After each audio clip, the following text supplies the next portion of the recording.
Sveicināti, es jūs nepamanīju. Šodien es jums parādīšu, kā celties augšā no rītiem, jo dažiem tas ir ļoti grūti no jums. Aiziet!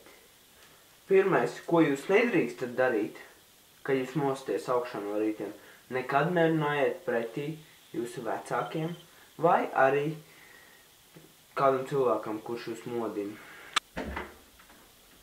Ērika, celies!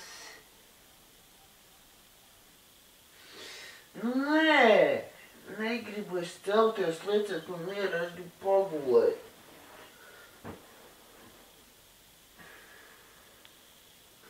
Ziniet, kas notika?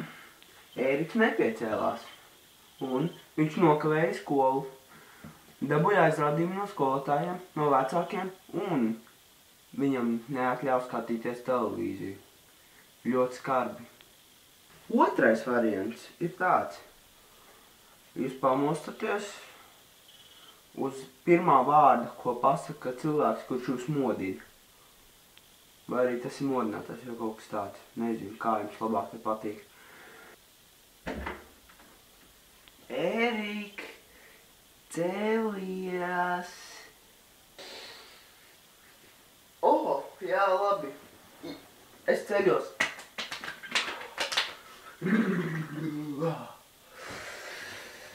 Nu ko, laiks iet uz skolu. Paldies, ka skatījāties.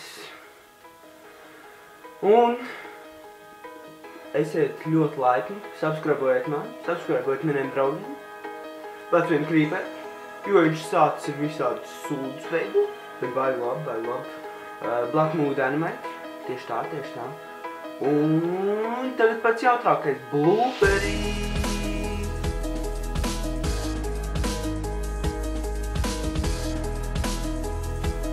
Un arī subscribējiet mani.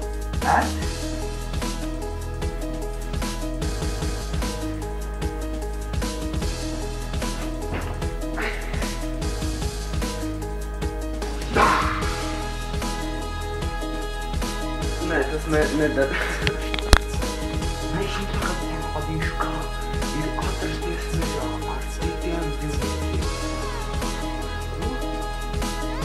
Ieskatījos pilnīgākais. Es jums tagad parādīšu, kas ir jādara, ja jūs nevarat pamosties. 1, 2, 3. Ir labi. Aiziet, ja jums vēl nedēlās, paņemiet augstu uzmēksā. Un būs pats labākais variants, ko jūs varat dabūt.